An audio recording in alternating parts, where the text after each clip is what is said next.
तो शुरुआत बड़ी खबर से करेंगे। अक़वाम मुत्तहिदा के सलामती काउंसिल ने मसूद अजहर को आलमी दहशतगर्द करार दे दिया है। मुल्क को सिफारती सतह पर बड़ी कामयाबी मिली है। चीन ने मसूद अजहर के ताल्लुक से अपना एतराज वापस ले लिया है। मुल्क के साथ साथ अमरीका, बरतानिया और फ्रांस ने भी मसूद अजहर को आलमी दहशतगर्द करार देने के बीजिंग पर काफी दबाव डाला था। तो इस पर मजीद बातचीत के लिए हमारे साथ हमारे नुमाइंदे दिल्ली से शैलेंद्र वांगू हमारे साथ जुड़ चुके हैं। शैलेंद्र, एक आखिरकार ये फैसला आ ही गया कि मसूद अजहर को आलमी दहशतगर्द करार दिया जा चुका है। आपसे जानना चाहेंगे कि हमारे मुल्क के लिए ये कदम कितना अहम है और हिंदुस्तान आगे चलकर इस पर क्या कार्रवाई कर सकता है?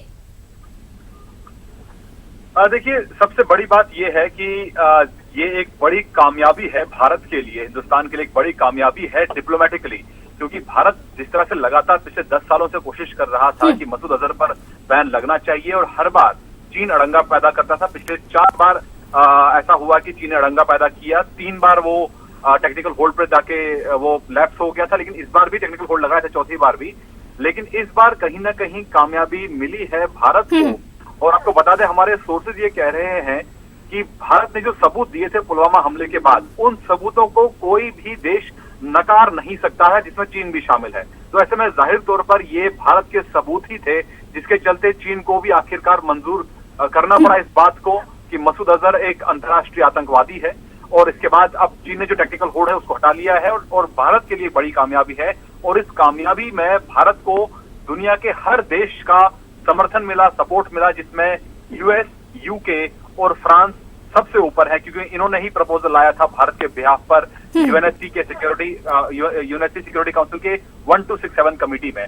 तो ऐसे में ये एक बड़ी कामयाबी है, और वो भी तब जबकि इस वक्त देश में चुनाव चल रहा है। लेकिन इस कामयाबी को आने वाले वक्त में पॉलिटिकली भी कहीं ना कहीं इसका फायदा उठाने की कोशिश की जाएगी। लेकिन कहीं ना कहीं ये कहा जा सकता है कि भारत के लिए वाकई में बहुत बड़ी कामयाबी है।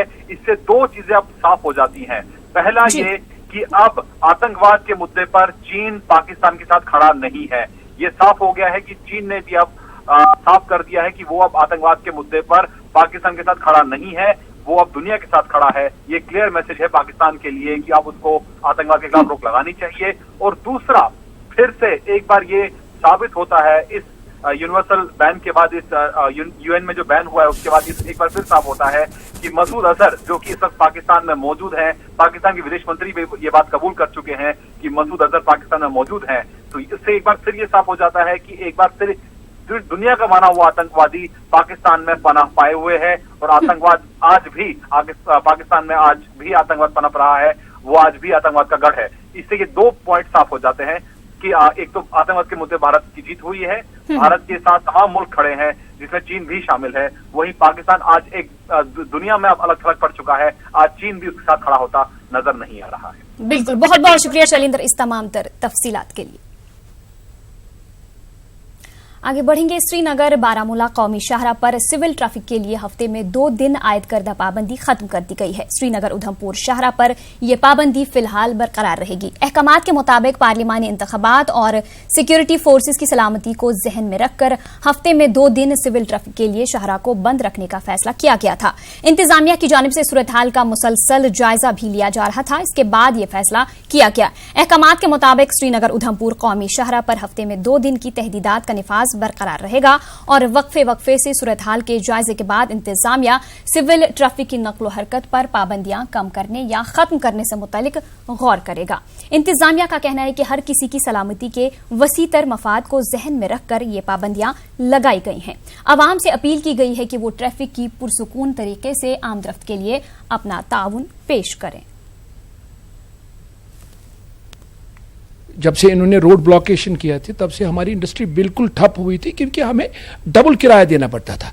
हमारी इंडस्ट्री तो अब बंद होने को थी। और बिल्कुल जो हमारी दूसरी इंडस्ट्री है, जो हमारी टूरिज्म है, टूरिज्म तो बिल्कुल ठप ही हुआ था, क्योंकि सब लोग ये एयर फेयर बर्दाश्त नहीं कर सकते थे। हर कोई टूरिस्ट ये सोचता था मुझे कश्मीर क्यों जाना है घूमने के लिए, मुझे तो वहां फिर पहले रास्ते पे चलने से पहले आर्मी वाले को इजाजत मांगना है।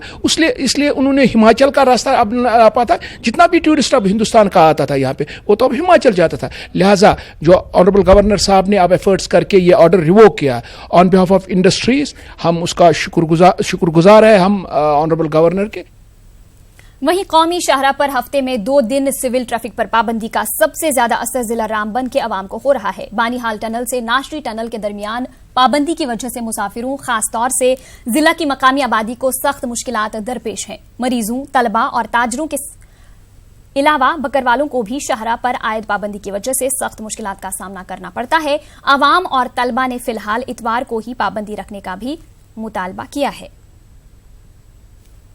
ये हमको रास्ते में सर चलने में हमें बहुत मुश्किल होती है, जगह जगह में हमें बंद कर लेते हैं। कितना माल होता है गाड़ी में, और हमारा माल गाड़ी में जाता है वो भी जाने नहीं देते। पसी आ जाती है, हमको रोक लेते हैं, माल फाके मार जाता है। नहीं गवर्नमेंट हमारी सुनती है, वोट तो हमारा से लेती है। जब हम गवर्नमेंट का सब हम मारिया देते हैं, बकरी का भेड़ बकरी का मारिया भी देते हैं। कुछ ये देखो स्कूल के बच्चे भी यहाँ पे खजल है। ये जो वेटनेसडे का भी क्लोज रखा है कि संडे को क्लोज रहे तो सबको पता रहेगा कि क्लोज है, आज नहीं क्लोज। वेटनेसडे को हमारी यही अपील है गवर्नमेंट से कि वेटनेसडे को क्लोज नहीं होना चाहिए। यार ये गाड़ियों की बहुत तंगी है, हम यहाँ पे पैदल आते हैं, डिगडोल से आते हैं हम। सुबह गाड़ी वहाँ से मिल गई, इधर से कोई गाड़ी नहीं है। ये बुधवार को जो बैन है ये बैन नहीं होना। रियासती कांग्रेस के सदर और पार्टी के अनंतनाग पार्लिमानी नशस्त के उम्मीदवार जीए मीर ने कहा है कि मुल्क के आईन में रियासत जम्मू कश्मीर की खुसूसी पोजीशन हमेशा महफूज है। उन्होंने कहा कि इसके तहफ्फुज के हवाले से कांग्रेस ने अपने मंशूर में भी जिक्र किया है। इन बातों का इजहार मीर ने शोपियां में मीडिया के साथ किया। मीर ने पार्टी की जानिब से मुनक्किदा कारकुनों के एक इजलास से खिताब किया। मीर ने कहा कि बीजेपी की हुकूमत ने मुल्क के साथ साथ रियासत में भी लोगों के जहनों को काफी मुंतशिर किया है। कन्वेंशन में दीगर लीडरान के अलावा मोहम्मद अनवर भट्ट, हाजी अब्दुल रशीद डार और मुश्ताक अहमद खांडे भी मौजूद थे।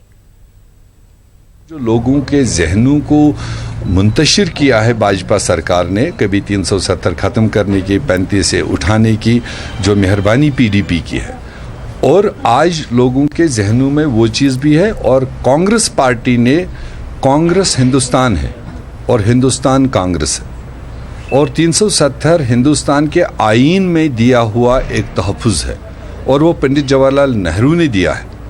35A उसका सेफगार्ड दिया है। और जब इंडियन नेशनल कांग्रेस ने आज अपने मुल्की मैनिफेस्टो में एक पूरे एतमाद के साथ कश्मीरियों को ये एतमाद दिया है कि 370 35A की भरपूर हिमायत जब तक कांग्रेस का वजूद रहेगा तब तक हम 370 35A को छेड़छाड़ नहीं होने देंगे। ये सबसे बड़ी पार्टी की तरफ से सबसे बड़ी कमिटमेंट है वाला है, ताकि द्वारा इस प्रकार की जो कोशिशें हैं, जो इस प्रकार के आतंकवादी पनपते हैं, उनको कहीं ना कहीं शायद मिलेगी। चाइना ने जिस तरह से चाइना इस पे रोड ब्लॉक करता था, मतलब इस पे रखना डालता था, लेकिन अब चाइना ने भी, और आपको लगता है कि श्रीलंका में जिस तरह से बड़ा अटैक हुआ, आपको लगता है कि उसके बाद चाइना कहीं ना कहीं उसको भी समझ आया होगा, और आगे के लिए कितना आप मानते हैं कि आतंकवाद को खत्म करने के लिए कितना मदद देगा? देखो, आतंकवाद किसी एक देश के लिए खतरा नहीं है, पूरे विश्व के लिए खतरा था। जो हादसे समय समय पर होते रहे, चाहे वो श्रीलंका का हो, चाहे वो पार्लियामेंट का हो या पुलवामा का हो, विशेष करके इसमें हमारे प्रधानमंत्री आदरणीय नरेंद्र मोदी जी का बहुत बड़ा रोल है, जिन्होंने विश्व को इस स्तर पर इकट्ठा किया और चाइना को भी उस पक्ष में लाया।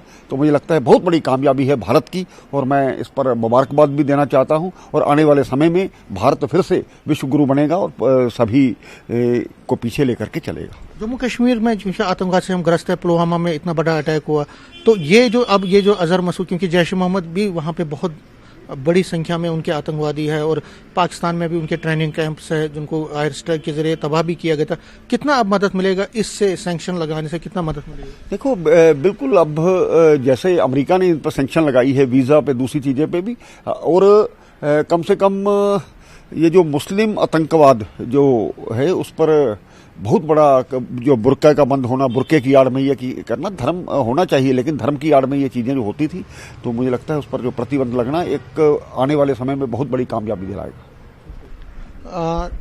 साहिबा के साथ में समीर भट्ट, न्यूज़ 18 जम्मू। तो नाज़रीन, आप देख रहे थे मसूद अजहर को आलमी दहशतगर्द करार दिए जाने के हवाले से बीजेपी लीडर अपना इजहार ख्याल कर रहे थे। आगे बढ़ेंगे। नेशनल कॉन्फ्रेंस की जानिब से पुलवामा असेंबली हल्के के कारकुनों का एक रोजा इजलास मुनाकिद हुआ।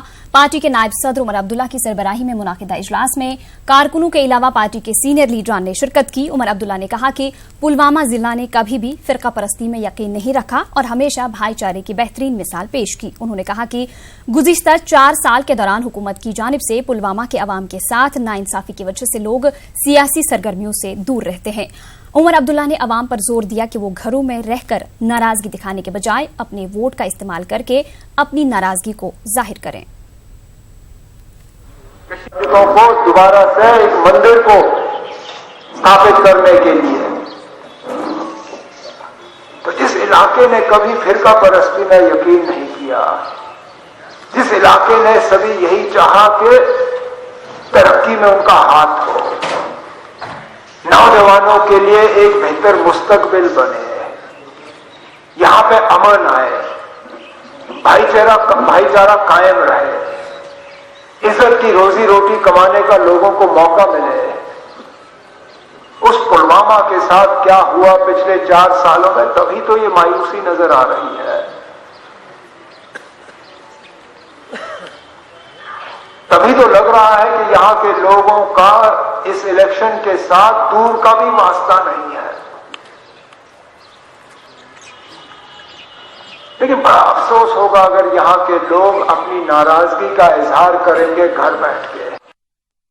लद्दाख बीजेपी यूनिट की जानिब से आज इंतखाबी मंशूर जारी किया गया। लेह में एक प्रेस कॉन्फ्रेंस से खिताब करते हुए बीजेपी लीडरों ने इंतखाबी मंशूर जारी किया। मंशूर में लद्दाख को यूनियन टेरिटरी का दर्जा 8वें शेड्यूल में बल्ती जबान को शामिल करने, कैलाश मानसरोवर यात्रा और जोजिला टनल बनाने, करगिल में सिविल एयरपोर्ट की तामीर और लद्दाख खित्ते में रेलवे लाइन बिछाने का वादा किया गया है। प्रेस कॉन्फ्रेंस में अशोक कौल, डॉक्टर नरेंद्र सिंह, विक्रम रंधावा समेत दीगर लीडर मौजूद रहे। मरकजी वजीर मुख्तार अब्बास नकवी ने हुसैनी पार्क करगिल में अवामी रैली से खिताब किया। नकवी ने कहा कि बीजेपी कश्मीर के हालात को ठीक करने के लिए संजीदा है, ताहम चंद अनासिर हैं जो नहीं चाहते हैं कि यहां के हालात में सुधार आए। नकवी ने कहा कि उनकी पार्टी लद्दाख खित्ते की तरक्की के अहद की पाबंद है। उन्होंने कहा कि यहां के लोगों की मांगों को पूरा किया जाएगा। जोजिला टनल और एयरपोर्ट की तामीर तरजीहात में शामिल रहेगी। नकवी ने दावा किया कि लद्दाख सीट पर बीजेपी उम्मीदवार ही कामयाब होगा। इस मौके पर बीजेपी के रियासती सदर रविंदर रैना, सत शर्मा, LAHDC लेह के एग्जीक्यूटिव काउंसिलर मुमताज हुसैन और दीगर लीडर मौजूद रहे। अगर आप देखें कन्याकुमारी से लेकर करगिल तक मोदी जी के विकास का और मोदी जी के लिए सहयोग का डंका बज रहा है। बीजेपी इंशाल्लाह इस बार बहुत अच्छे मार्जिन से जीतेगी और Ladakh parliamentary, Kargil parliamentary constituency से पूरी तरह से लोगों का सपोर्ट। कश्मीर और कश्मीर के लोगों की पीस भी इम्पोर्टेंट है, प्रोग्रेस भी इम्पोर्टेंट है, प्रॉस्पेरिटी भी इम्पोर्टेंट है। और जो भी चीज़ें कश्मीर और कश्मीरियों के पीस, प्रोग्रेस और प्रॉस्पेरिटी में रोड़ा या स्पीड ब्रेकर है, उसको खत्म करके हम उसको। जिला इलेक्शन ऑफिस पुलवामा की जानिब से इंतखाबी मुशाहिदों की सरबराही में पार्लिमानी इंतखाबात के लिए इंतजामात को हतमी शक्ल दी गई। इस मौके पर जिला चुनाव officer Pulwama doctor Syed Abid Rashid, police अफसरान और दीगर पोलिंग अमला मौजूद रहा। जिला इलेक्शन ऑफिसर ने अफसरान और पोलिंग अमले से ताकीद की कि वो आपसी तालमेल के साथ काम करें ताकि आजादाना और मुनसिफाना चुनाव को यकीनी बनाया जा सके। लेह जिला के नुबरा में इंतखाबी बेदारी प्रोग्राम मुनाकिद किया गया। स्वीप प्रोग्राम के तहत घर घर मुहिम चलाई गई और वोटरों में शऊर बेदार किया गया। डिस्ट्रिक्ट इलेक्शन अफसर ऊनी लावसा की निगरानी में प्रिजाइडिंग अफसरों और दीगर पोलिंग स्टाफ का तरबियती प्रोग्राम भी मुनाकिद किया गया। 2-4 डिस्पैच में हो चुकी है। आखिरी जो ट्रेनिंग है उनके डाउट्स हैं, इस बार वीवीपैटिंग नई मशीन है, hands on training, PU CU VVPAT को कनेक्ट करना, ये सब किया जा रहा है। वहीं लेह के नुबरा में स्वीप प्रोग्राम के तहत रन फॉर वोट का एहतमाम किया गया, जिसमें बड़ी तादाद में लड़के और लड़कियों ने हिस्सा लिया। इस दौरान मकामी ड्रामा क्लब की जानिब से ड्रामे भी पेश किए गए। इसके जरिए लोगों को इंतखाबात की अहमियत को उजागर किया गया। पुंछ और राजौरी अजला को वादी कश्मीर से मिलाने वाले तारीखी मुगल रोड को खोल दिया गया है। भारी बर्फबारी की वजह से लगभग 5 माह तक बंद रहने के बाद आज शाहरा को ट्रैफिक की नकलो हमल के लिए खोल दिया गया। जिला पुंछ से छोटी गाड़ियों को कश्मीर की जानिब रवाना होने की इजाजत दी गई। उधर सुरनकोट के बहराम गाला में गाड़ियों की लंबी लंबी कतारें देखने को मिली। डीआईजी विवेक गुप्ता, एसएसपी ट्रैफिक और दीगर अफसरान बहराम गाला पहुंचे और ट्रैफिक को रवाना किया। उन्होंने कहा कि शाहरा पर यकतरफा ट्रैफिक को चलने की इजाजत दी गई। उन्होंने ट्रैफिक की नकल हमल के लिए किए गए इंतजाम का जायजा लिया। मुगल रोड खुलने से जिला पुंछ के लोगों में काफी मसरत पाई जा रही है।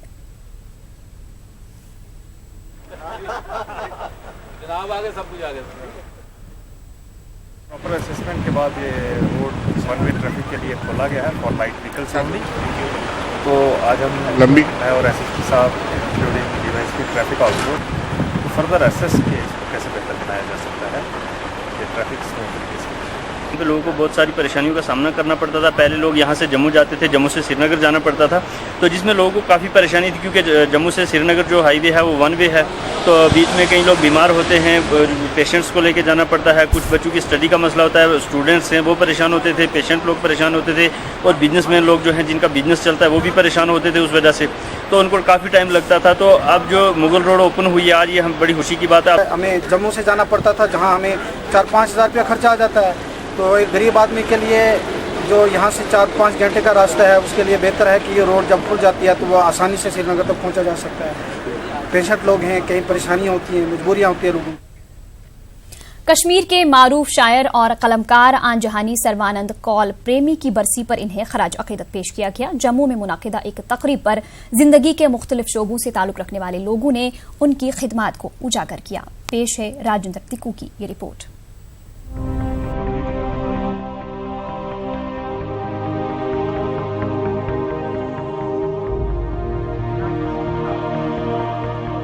बरन अनंतनाग इलाके से ताल्लुक रखने वाले नामवर शायर, अदीब और कलमकार आंजहानी सर्वानंद कौल प्रेमी की बरसी के मौके पर कई तकारीब का इनेकाद किया गया। 19 बरस कबल प्रेमी को उनके फर्जंद समेत 1 मई को मिलिटेंटों ने उनके ही घर से अगवा करके शहीद कर दिया था। उनके बलिदान दिवस पर जम्मू में एक तकरीब मुनक्किद हुई। इस मौके पर प्रेमी की कुर्बानी को याद करते हुए कश्मीरी अदब और सकाफत के तई उनकी खिदमात की सताश की गई। प्रेमी को खराज अक़ीदत पेश किया गया। मुक़र्रिरीन ने उनके तख्लीकी कारनामों का जिक्र किया। तकरीब पर जिंदगी के मुख्तलिफ शोबों से ताल्लुक़ रखने वाले लोगों के साथ साथ कई नामवर अदीब, शोरा और कलमकार मौजूद रहे। Jammu Kashmir academy of art, culture and languages की कोलैबोरेशन से आज हम फिर से एक बार 1 मई की याद ताज़ा कर रहे हैं। आज ही उनका बलिदान हुआ। उनका एक योगदान रहा है, उनका एक कंट्रीब्यूशन रहा है कश्मीरी अदब में, उर्दू अदब में, हिंदी अदब में, और पूरी बिरादरी की एक फिलंथ्रोपिस्ट पर्सनैलिटी रही हैं वो।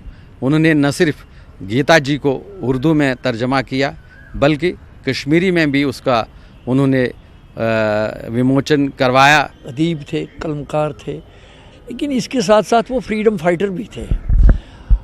वो चाहते थे हर वक्त कि इंसान न सिर्फ जिस्मानी तौर आज़ाद हो बल्कि दिमागी तौर भी आज़ाद हो। वो खुद भी दिमागी तौर आज़ाद थे और हम उनकी बहुत बड़ी कदर करते हैं। उनके लेख जो हैं वो हमें आज भी प्रोत्साहन कर रहे हैं और आगे जाने की तरगीब दे रहे हैं। उनके कहने के मुताबिक ये ज़िंदगी एक कश्मकश है और इस कश्मकश में अगर सफाई से, दयानतदारी से चला जाए तो ज़रूर कामयाबी मिलती है। सर्वानंद कौल प्रेमी की बरसी पर मुनक्किदा इस तकरीब के मौके पर भाईचारे और रवादारी के लिए प्रेमी के काम को याद किया गया। प्रेमी उन शायरों में से है जिन्होंने कश्मीरी ज़बान में पहले हिंदुस्तान की आज़ादी के रहनुमाओं के बारे में मौज़ूई नज़में लिखे। प्रेमी साहब ने तर्जमकारी में भी बहुत हाथ आजमाया और उसके 3 तर्जमे अहम हैं। एक है गीतांजलि। गीतांजलि को कश्मीरी में तर्जमा करके उन्होंने कश्मीरी ज़बान में टैगोर को मुतारिफ़ किया। लोगों में आपसी भाईचारा कायम रखने के लिए, रवा रखने के लिए उसने कई अपने अमल से भी और अपने कलम से भी बहुत कुछ लिखा है। प्रेमी जी की और उनके बेटे की कुर्बानी जो है उससे समाज को बहुत बड़ी इंस्पिरेशन मिलती है कि उन्होंने समाज में समरसता फैलाने के लिए बहुत काम किया। उनको मालूम था कि कश्मीर में एक कॉम्पोजिट कल्चर है। कश्मीर वादी कश्मीर जो है वो पीरों और ऋषियों की भूमि है, जहाँ पर कि दोनों रिलीजन्स के लोग इकट्ठा रहते हैं और सदियों से रहते आए हैं। तो उस समरसता को बरकरार रखने के लिए उन्होंने अपनी अनथक कोशिश की। हर बरस सर्बानंद कौल प्रेमी की याद में ऐसी तकारीब का इनेकाद किया जाता है। इस मौके पर आज भी ये मांग दोहराई गई कि प्रेमी के कातिलों का पता लगाकर उन्हें कैफर किरदार तक पहुंचाया जाए। न्यूज़ 18 के लिए राजेंद्र तिक्कू की रिपोर्ट।